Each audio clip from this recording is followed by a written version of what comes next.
നല്ല സമയത്ത് അവളോടൊന്ന് പോയത്. ഒരു ദിവസം മുമ്പെയാണ് ചെവള വന്നിരുന്നെങ്കിൽ ഈ വീട്ടുമുറ്റത്ത് വെട്ടും കുത്തും നടന്നേനെ. ഓ, അവള് ജീവനും കൊണ്ട് രക്ഷപ്പെട്ടു. അത് തന്നെ ആശ്വാസം. അങ്ങനെ ആശ്വസിക്കാനൊന്നും പറ്റില്ലടേ. ചെവള തിരിച്ചു പോയിട്ടൊന്നുമില്ല. അവൻ റോസ്മലയിൽ താമസം തുടങ്ങിയിരിക്കുക. അർച്ചന വരുമെന്ന് പ്രതീക്ഷിച്ച് അവൻ എത്ര നാൾ ഈ റോസ്മലയിൽ തന്നെ താമസിക്കാനാ? കാര്യങ്ങളുടെ ഗൗരവം നിനക്ക് ഇപ്പോഴും മനസ്സിലായിട്ടില്ല. ഇന്നലെ ഞാൻ അവനെ കണ്ടു, ചില സത്യങ്ങൾ അറിയുകയും ചെയ്തു. കാർത്തികേയനിക്ക് എന്തു സംഭവിച്ചെന്ന് നീ കരുതുന്നേ? അവളെ സ്ഥലം വിട്ടതൊന്നുമല്ല. പിന്നെ അവളെവിടെ? അർച്ചനയെ കിട്ടാതെ വന്നപ്പോ ചെവള അവളെ കൊണ്ടുപോയതാ. അവളെവിടെയെങ്കിലും ജീവിച്ചിരിപ്പുണ്ടോ അതോ മരിച്ചോ എന്നൊന്നും എനിക്കറിയില്ല. ചിലപ്പോ ചെവള അവളെ വിറ്റെന്നും വരും. ചെവളയുടെ കയ്യിൽ നിന്ന് അവൾ അർച്ചനയെ വിറ്റ് ലക്ഷങ്ങളാ വാങ്ങിയത്. അതുകൊണ്ട് അവൻ അവളെ തിരക്കിടക്കുന്നേ. അർച്ചന എവിടെയാണെന്ന് നമുക്കും അറിയില്ലല്ലോ. മൂന്നാറിൽ എവിടെയാണെന്നല്ലേ അറിയൂ. ആ വിവരം ചെവള അറിഞ്ഞാൽ അവൻ അങ്ങോട്ട് പോകും. എല്ലാ തേയില ഫാക്ടറികളും അവൻ കയറി ഇറങ്ങി അന്വേഷിക്കും. അവളെ കണ്ടുപിടിക്കുകയും ചെയ്യും. അയ്യോ, നിങ്ങൾ അതൊന്നും പറഞ്ഞേക്കല്ലേ. ആ, ഞാൻ പറയില്ല. പക്ഷെ നീ ഒന്ന് മനസ്സിലാക്കണം, ചെവള തിരിച്ചു പോകാൻ വന്നതല്ല. എനിക്കിത് ബോധ്യപ്പെട്ടു. നമുക്ക് അവനൊരു ഭീഷണി തന്നെയാ. അവൻ എൻ്റെ മുമ്പിൽ പലപ്പോഴും പറഞ്ഞൊരു വാചകമുണ്ട്. അർച്ചനയെ വന്ന് പെണ്ണ് കണ്ടിട്ട് പോയ ദിവസം അവൻ ആ ഭീഷണി എൻ്റെ മുമ്പിൽ മുഴക്കിയതാ. അർച്ചനയെ കിട്ടിയില്ലെങ്കിൽ എൻ്റെ 2 മക്കളെ അവൻ കൊണ്ടുപോകുന്നു. കാർത്തികനോട് അവൻ ചെയ്തതും അത് തന്നെയാ. എന്റെ ദൈവമേ, നമ്മൾ ഇനി എന്ത് ചെയ്യും? പോലീസിലൊരു പരാതി കൊടുത്താലോ? എന്തു പറഞ്ഞാ പരാതി കൊടുക്കുന്നേ? ചെവള എങ്ങനെ ഈ നാട്ടിൽ വന്നെന്ന് ഞാൻ മറുപടി പറയേണ്ടി വരും. എന്തെങ്കിലും കുറ്റം ചെയ്യാതെ ഒരാളുടെ പേരിൽ പരാതി കൊടുക്കാൻ പറ്റൂ? എന്തായാലും അർച്ചന രക്ഷപ്പെട്ടു. ചെവള വരുമെന്ന് അവൾക്കറിയാമായിരുന്നു. ഇവിടുന്ന് രക്ഷപ്പെടാൻ അവളെ തിടുക്കം കാണിച്ചു. അതുകൊണ്ടാണ്. പിന്നെ ഇപ്പോ കുരുക്കി വിടിയിരിക്കും നമ്മളാ. അർച്ചനയെ കുറിച്ചൊരു വിവരം കൊടുത്താൽ നമ്മളെ മക്കള് രക്ഷപ്പെടും. നിങ്ങൾ എന്തൊക്കെയാ പറയുന്നേ? അർച്ചനെ ചെവളയ്ക്ക് ചൂണ്ടിക്കാണിച്ചു കൊടുക്കാനോ? മഹാപാപം പറയല്ലേ എന്ന് ഞാൻ പറഞ്ഞോ? എന്റെ മനസ്സിലെ വീർപ്പ് മുട്ടൽ പുറത്തു വന്നു പോയതാ. സ്വന്തം മക്കളല്ലടി ആർക്കും വലുതായിട്ടുള്ളത്.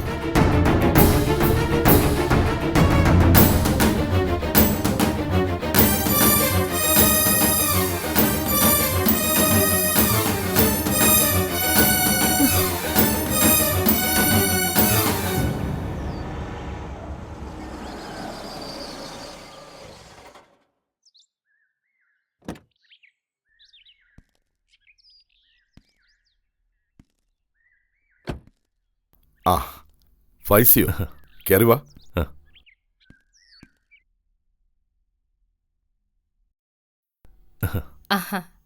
ഫൈസി റോസ്ലി ബംഗ്ലാവിൽ പോയിന്ന് കേട്ടു. അതെ മാഡം, ഒരു സെർവന്റിനെ വേണമെന്ന് സുധീൻ നിരഞ്ജനും കുറെ ദിവസമായിട്ട് പറയുന്നു. എന്താ അവളുടെ പേര്? ആലീസ്. സർവന്റിനെ ഫൈസി അങ്ങോട്ട് പറഞ്ഞു വിട്ടാ പോരെ? എന്തിനു ഫൈസി കൂടെ പോണം? അവള് കട്ടപ്പനക്കാരിയാ. അവിടെ സ്റ്റേഷനിലുണ്ടായിരുന്ന സമയത്ത് പരിചയപ്പെട്ട ഒരാളിന്റെ മോളാ. നാട്ടിൽ നിന്ന് ആരും വേണ്ടെന്ന് സുധീൻ നിരഞ്ജനയും പറഞ്ഞിട്ടാ ആ വഴിക്ക് പിടിച്ചത്. സ്നേഹം കൊണ്ട് അവിടെ ചെന്നാ ഞാൻ അവളെ കൂട്ടിക്കൊണ്ടു പോയത്. നല്ല കുട്ടിയാ. അവളുടെ അപ്പച്ചൻ ഹാർട്ട് പേഷ്യന്റാ. ഗതികേട് കൊണ്ടാ വീട്ടുപണിക്ക് തയ്യാറായത്. പിന്നെ എന്താ സാർ വിളിപ്പിച്ചത്? പ്രത്യേകിച്ച് എന്തെങ്കിലും? ഫൈസി അവർക്ക് കൊടുത്ത കുഞ്ഞിനെ എവിടുന്ന് കിട്ടിയെന്നറിയാൻ വേണ്ടിയാ. സാറിനെ വിളിച്ച് ഞാൻ ആ വിവരം പറഞ്ഞല്ലോ. അത് ഫോണിലൂടെ അല്ലേ? കൂടുതൽ കാര്യങ്ങൾ അറിയണമെന്ന് തോന്നി. രാത്രി ഒരു കോൾ വന്നു. പള്ളിത്തൊട്ടിലിൽ ആരോ ഉപേക്ഷിച്ച ഒരു കുഞ്ഞു കിടപ്പുണ്ടെന്നായിരുന്നു വിവരം. ഞാനവിടെ ചെല്ലുമ്പോൾ ആരും ഉണ്ടായിരുന്നില്ല. ഒരു കുഞ്ഞിനെ ചൊല്ലി നിരഞ്ജന ഉടക്കി നിൽക്കുമ്പോൾ പിന്നെ ഒന്നും ചിന്തിച്ചില്ല. പിന്നെ ആ പത്രസമ്മേളനം മാറ്റിവെക്കേണ്ട ആവശ്യം ഉണ്ടായിരുന്നല്ലോ. സത്യത്തിൽ ഒരു കുഞ്ഞിനു വേണ്ടി തിടുക്കം വെച്ചത് ആരാ? സുധിയോ നിരഞ്ജനയോ? അത് നിരഞ്ജനയാ. അവരുടെ തകരാറ് നിരഞ്ജനയ്ക്കായിക്കൂടെ എന്ന് ഫൈസി ഒരിക്കലും എന്നോടൊരു സംശയം പറഞ്ഞു. ഫൈസിക്ക് അങ്ങനെ ഒരു സംശയം തോന്നാൻ എന്താ കാരണം? സുധിയേക്കാൾ കൂടുതൽ കുഞ്ഞിനു വേണ്ടി വാശി പിടിച്ചത് അവളായിട്ടാ എനിക്ക് തോന്നിയത്. നിരഞ്ജനയുടെ അടുത്ത ഫ്രണ്ടല്ലേ സ്നേഹപ്രഭ? അവൾക്ക് എന്തെങ്കിലും പ്രോബ്ലം ഉണ്ടെങ്കിൽ സ്നേഹപ്രഭ അറിയില്ലേ? സാറ് ചോദിച്ച ഇതേ ചോദ്യം ഞാൻ സ്നേഹയോട് ചോദിച്ചാ. നിരഞ്ജനയ്ക്ക് അങ്ങനെ ഒരു പ്രോബ്ലം ഇല്ല. സുധിയെ താഴ്ത്തിക്കെട്ടാതിരിക്കാനാ നിരഞ്ജന അങ്ങനെ ഒരു തീരുമാനം എടുത്തത്. സ്നേഹയോട് അവൾ അത് പലവട്ടം പറഞ്ഞിട്ടുണ്ടത്രേ. സുധി കഴിവ് കെട്ടവനാന്ന് ആരും പറയരുതെന്ന് അവൾക്ക് നിർബന്ധമുണ്ടായിരുന്നു. വീട്ടുകാരുമായിട്ട് നിരഞ്ജനം മുഷിയാനുള്ള കാരണം അതാ. സുധിയെ അവൾക്ക് ജീവന.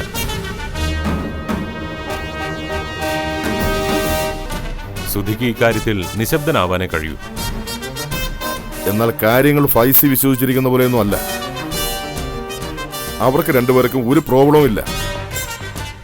എന്റെ കുടുംബത്തിലൊരു കുഞ്ഞിനെ കയറ്റുമെന്നുള്ള വെല്ലുവിളി അവൻ പാലിച്ചു. സുധി നിരഞ്ജനെ ചതിച്ചു എന്നാണോ സാർ പറയുന്നത്? അങ്ങനെ ചിന്തിച്ചൂടെ? ഫൈസി ഇപ്പൊ ചെല്ല്. എനിക്ക് നിങ്ങളെ കൊണ്ടൊരു ആവശ്യമുണ്ട്. സർ, വിശ്വേട്ടൻ എന്തെങ്കിലും പറഞ്ഞെന്ന് വെച്ച് ഫൈസി സ്നേഹയോട് പോയി പറയരുത്. നിരഞ്ജനയിൽ ഇതെത്താൻ പാടില്ല. എനിക്കതറിയില്ലേ മാഡം.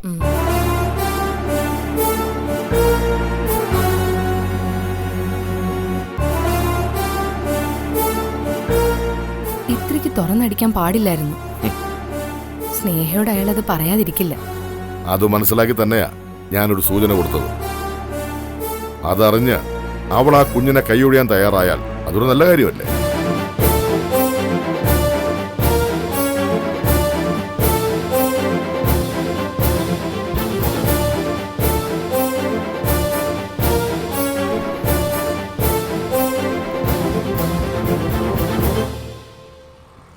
കുഞ്ഞിനെക്കുറിച്ച് ചില സംശയങ്ങൾ വിശ്വനാഥൻ സാറിന് ഉണ്ടായിട്ടുണ്ട്. അതെന്താ സാറേ? മനസ്സിലെന്താണെന്ന് പിടികിട്ടിയില്ല. എന്താ SP സാർ പറയുന്നത്? കുഞ്ഞിനെ എവിടുന്ന് കിട്ടി, എങ്ങനെ കിട്ടി എന്നൊക്കെയാണ് ചോദ്യങ്ങൾ. അതിന് സാർ ടെൻഷൻ ആവേണ്ട കാര്യം എന്താ? കുഞ്ഞിന് ഒരമ്മയുണ്ടെന്നുള്ള കാര്യം ഉറപ്പല്ലേ? കുഞ്ഞിൻ്റെ അമ്മ ആരാണെന്ന് പറഞ്ഞാലും ഒന്നും സംഭവിക്കാൻ പോകുന്നില്ല. മണ്ടത്തരം പറയാതിരിക്കും ജെയിംസേ. മണ്ടത്തരം അല്ല സാറേ. കുഞ്ഞ് എവിടെയുണ്ടെന്നുള്ള സത്യം അർച്ചനെ അറിയാതിരുന്ന പോരെ? നമ്മൾ സൂക്ഷിക്കേണ്ടത് അതല്ലേ സാറേ? ഞാനോ സാറോ പറയാതെ അർച്ചന ഈ വിവരം അറിയാൻ പോകുന്നില്ല. കുഞ്ഞിനെ കിട്ടിയത് ഒരു കുരിശടിയുടെ ചുവട്ടിൽ നിന്നാണെന്ന് ഞാനങ്ങ് പറഞ്ഞുപോയി. അതിനി മാറ്റി പറയാനൊന്നും പറ്റില്ല. നമ്മളൊരു റാക്കറ്റിന്റെ കയ്യിൽ നിന്നും സാഹസികമായിട്ട് ആ കൊച്ചിനെ പിടിച്ചതെന്ന് SP സാറിനോട് പറയേണ്ടതായിരുന്നു. താൻ ഈ പൊട്ടത്തരങ്ങളൊക്കെ പറയുമെന്ന് പേടിച്ചിട്ടാ ആദ്യമേ തന്നോട് ഇതൊക്കെ പറഞ്ഞത്. ഞാൻ പറയുന്നത് താനങ്ങ് അനുസരിച്ചാ മതി. ശരി സാർ. കുഞ്ഞിനെക്കുറിച്ച് കൂടുതൽ വിവരങ്ങൾ അറിയാൻ SP സാർ തന്നെ വിളിച്ചെന്ന് വരും. ഞാൻ പറഞ്ഞതേ താനും പറയാവൂ. സർ, അർച്ചനയുടെ കുഞ്ഞിന്റെ കാര്യങ്ങളൊന്നും എനിക്കോ തനിക്കോ അറിയില്ല. അങ്ങനെ ഒരു കേസിനെ പറ്റിയും തനിക്കറിയില്ല. സർ, ആ കേസൊക്കെ തേഞ്ഞുമാഞ്ഞു പോയതാ. അർച്ചന ഒരു ജോലി കിട്ടി ദൂരെ എവിടെയോ പോയെന്ന അറിവ്. അത് ഞാൻ അറിഞ്ഞില്ല. എല്ലാ കാര്യങ്ങളും താൻ അറിയണമെന്നൊന്നും ശടിക്കരുത്. പലപ്പോഴും താനൊരു ഡ്രൈവറാണെന്നുള്ള കാര്യം മറന്നു പോകുന്നുണ്ട്. Sorry sir. ആ, വണ്ടിയെടുക്ക്. സർ.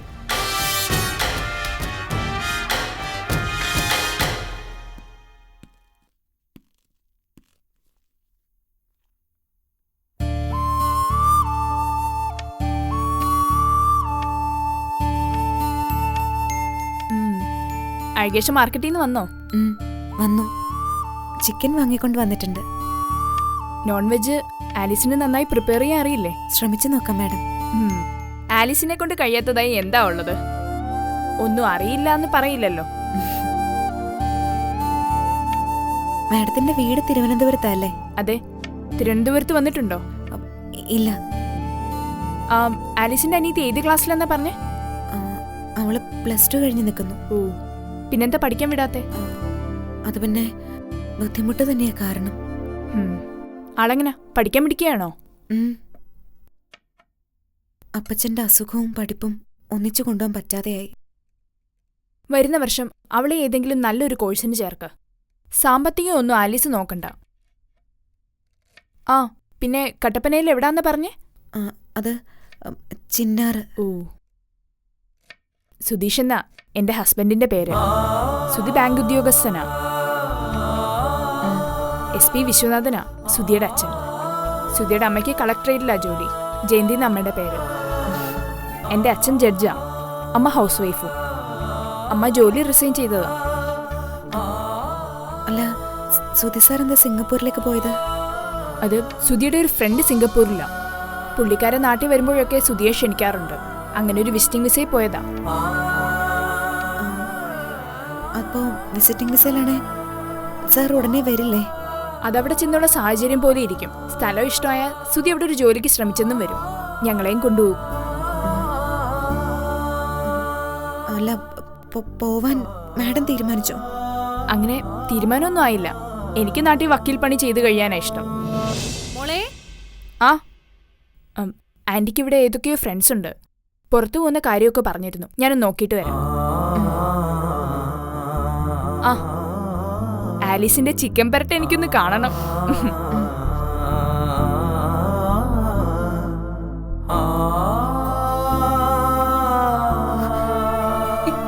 എന്റെ മോനെ ഇവിടെ നിന്ന് കൊണ്ടുപോവോ?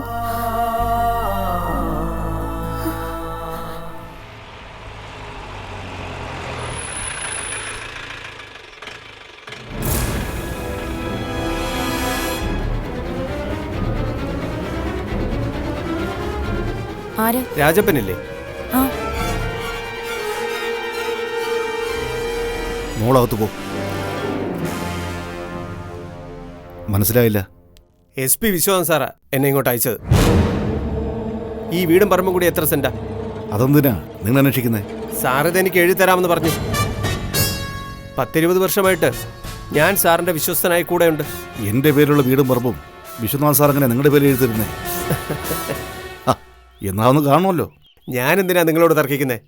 എന്നോട് ഇവിടെ വന്ന് വീടും സ്ഥലവും കണ്ടിട്ട് ചെല്ലാൻ പറഞ്ഞു. ഞാൻ വന്നു. രാജപ്പന് സാറിനോട് എന്തെങ്കിലും പറയാനുണ്ടെങ്കിൽ ഞാൻ ചെന്ന് പറയാം. സാറിനെ ചെന്ന് കാണാൻ പറഞ്ഞിട്ട് താൻ അനുസരിച്ചോ? അതിന്റെ ദേഷ്യത്തിലാ സാറ്. അത് പിന്നെ ഞാൻ ചില പ്രശ്നങ്ങളുടെ പിന്നാലെ ആയിരുന്നു. വിശ്വനാഥൻ സാറിന്റെ പണം കൊണ്ടാ താൻ ഈ വീടും സ്ഥലവും വാങ്ങിയത്. തന്റെ പേരിലാണെന്ന് വെച്ച് തിരിച്ചു വാങ്ങാനൊക്കെ സാറിന് കഴിയും. രാജപ്പൻ തന്നെ എഴുതി കൊടുക്കുകയും ചെയ്യും. താനിപ്പോൾ തന്നെ എൻ്റെ കൂടെ വാ. ചെന്ന് സാറിൻ്റെ കാൽക്കൽ വീഴും. തന്നെ ഉപദ്രവിക്കാനൊന്നുമല്ല സാറ് കാണണമെന്ന് പറഞ്ഞത്. എന്തോ ചില വിവരങ്ങൾ ചോദിച്ചറിയാനാ. ഉപദ്രവിക്കരുത് നിങ്ങൾ സാറിനോട് പറയണം. ഞാൻ ചെന്ന് കാണാം. സത്യം പറഞ്ഞാൽ വീട് വിട്ടു പോകാൻ പറയുമെന്ന് പേടിച്ചിട്ടാ ഞാൻ സാറിനെ കാണാൻ ചെല്ലാത്തേ.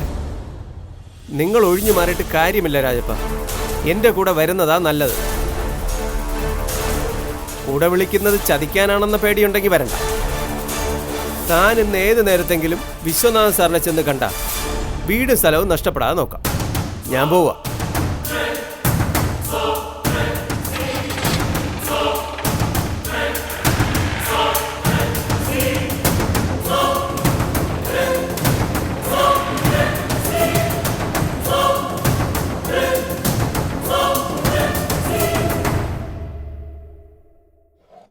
വാ ചേട്ടാ, ഇരിക്കേ. അമ്മേ, ചോറിങ്ങോട്ട് എടുത്തോ.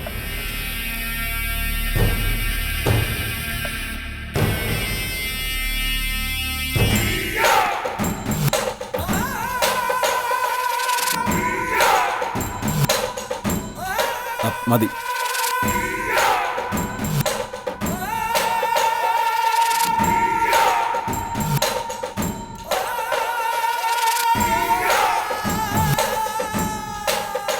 മതി.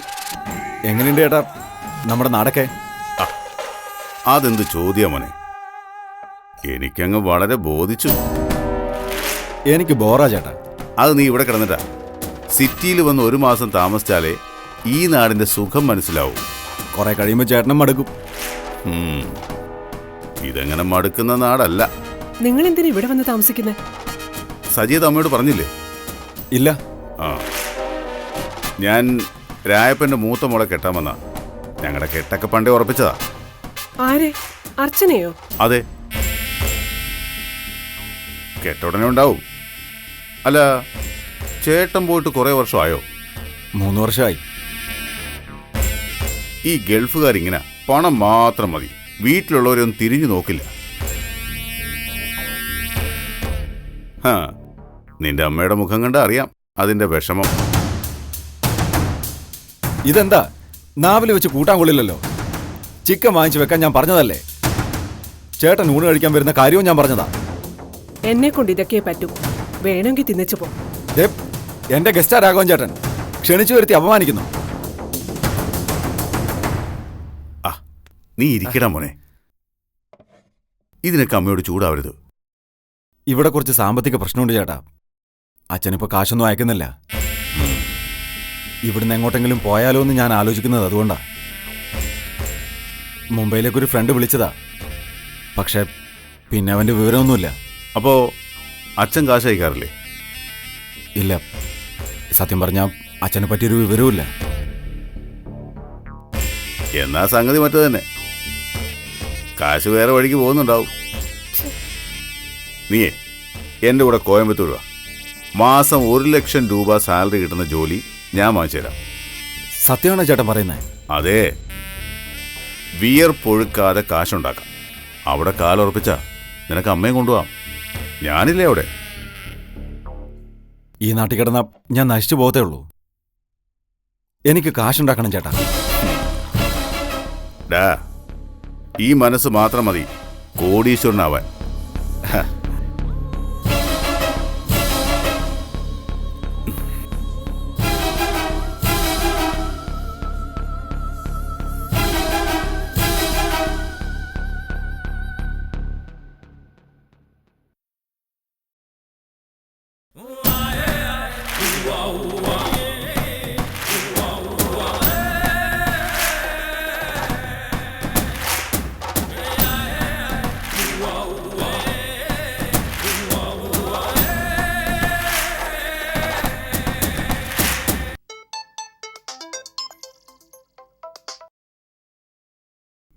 ഇന്റർവ്യൂ കഴിഞ്ഞു സുധി? അതിന് മാത്രം ഒന്നും ഉണ്ടായിരുന്നില്ല. ആകാശിന്റെ അച്ഛനുമായിട്ടൊരു കൂടിക്കാഴ്ച. അവനും കൂടെ ഉണ്ടായിരുന്നു. എന്ന് ജോയിൻ ചെയ്യും? നാളെ. ആ പിന്നെ പുതിയ സെർവന്റ് എങ്ങനെയുണ്ട്? അവളെ ഒരു സെർവന്റായി കാണാനൊന്നും പറ്റില്ല. എവിടെ എങ്ങനെ പെരുമാറണമെന്നൊക്കെ അവൾക്ക് നന്നായിട്ട് അറിയാം. അങ്ങനെ ഒരാളെ കിട്ടിയതിൽ ഏറ്റവും കൂടുതൽ സന്തോഷിക്കുന്ന ഞാനാ. എന്ത് പേരാ നിരഞ്ജന അവളുടെ പറഞ്ഞത്? ആലീസ്. ആലിസ്. പേര് പോലെ തന്നെ ആളും. മോനിപ്പോ അവള് മതി. എത്ര പെട്ടതാണെന്നോ അവളവനെ ഓർക്കുന്നത്. അങ്ങനെയുള്ള സെർവന്റിനെ കിട്ടാൻ ഇക്കാലത്ത് ബുദ്ധിമുട്ടാ. സുധി പോയതു മുതൽ അവന് വാശിയും നിർബന്ധവും പിടിച്ച കരച്ചിലായിരുന്നു. ആലീസ് വന്നവനെ കയ്യിലെടുത്തതോടെ എല്ലാ വാശിയും പോയി. ചുരുക്കി പറഞ്ഞ ഇപ്പൊ അച്ഛന് പകരം മോനുവിന് ആലിസ് മതിയല്ലേ? കാര്യങ്ങളിപ്പോ ഏതാണ്ട് അങ്ങനെയാ പോകുന്നത്. ആലീസും മോനും തമ്മിൽ വലിയ ഇന്റിമസി ഒന്നും വേണ്ട. എപ്പോ വേണമെങ്കിലും ആലീസിന് പോവാം. പിന്നെ നിരഞ്ജന എന്തു ചെയ്യും? അങ്ങനെ ഒരു പേടി എനിക്കും ഉണ്ട്. ആലീസിന്റെ അപ്പച്ചൻ ഹാർട്ട് പേഷ്യന്റ് ആണ്. അവക്ക് താഴെ അനീതിയുണ്ട്. 3-4 മാസം അവൾ ഇവിടെ നിന്നാ ഞാൻ രക്ഷപ്പെട്ടു. താനേ ശമ്പളം കുറച്ചുകൂടെ കൂട്ടിക്കൊടുക്കാന്ന് പറ. ആ ആകാശ് വന്നിട്ടുണ്ട് നിരഞ്ജന. ഞാൻ പിന്നെ വിളിക്കാം. Okay, by.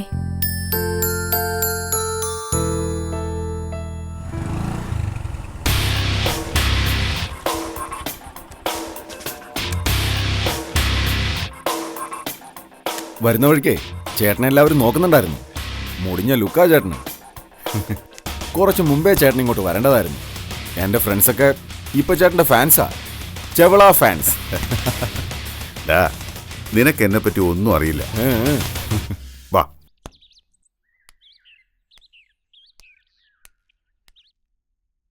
ആരോ വന്നല്ലോ.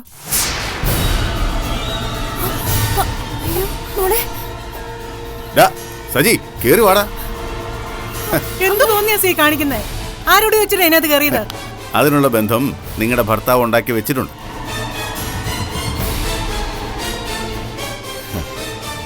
പിന്നെ അർച്ചനെ അന്വേഷിച്ച് ഇവിടെ അല്ലാതെ ഞാൻ എങ്ങോട്ട് പോവാനാ?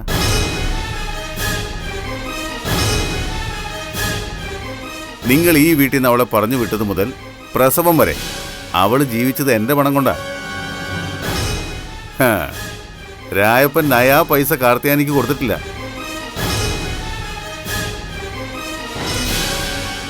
കാർത്തിയാനിയുടെ വീട്ടിൽ നിന്ന് 1 മാസം തികയുന്നതിന് മുമ്പേ അവൾ ചന്ദ്രികയുടെ വീട്ടിലോട്ട് പോയി. അർച്ചന മാത്രമല്ല, ചന്ദ്രികയും അവളുടെ 2 മക്കളും 2-3 മാസം തിന്നത് ഞാനുണ്ടാക്കിയ കാശുകൊണ്ടാ. അതറിയാവോ ശ്യാമള ചേച്ചിക്ക്? ആഹാരം മാത്രമല്ല, അർച്ചനയുടെ മരുന്നും ഡ്രസ്സും എല്ലാം ഞാൻ വാങ്ങിക്കൊടുത്താ. കുറച്ചു കാലം അവളുടെ ഭർത്താവായിട്ട് ഞാനവിടെ ജീവിക്കുകയും ചെയ്തു.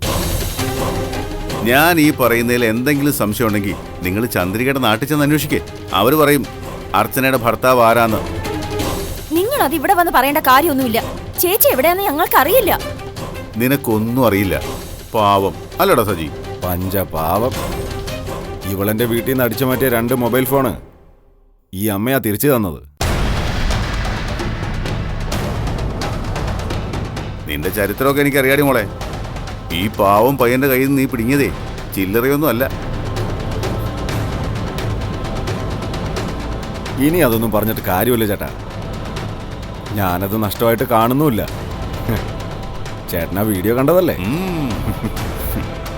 എനിക്കത് മതി ചേട്ടാ. ഇവന്മാരെ ഇറക്കി വിടമ്മേ. ഇവളാള് കാന്താരിയാണല്ലോ. ഇറങ്ങി പോടാ ഞങ്ങളുടെ വീട്ടിൽ നിന്ന്.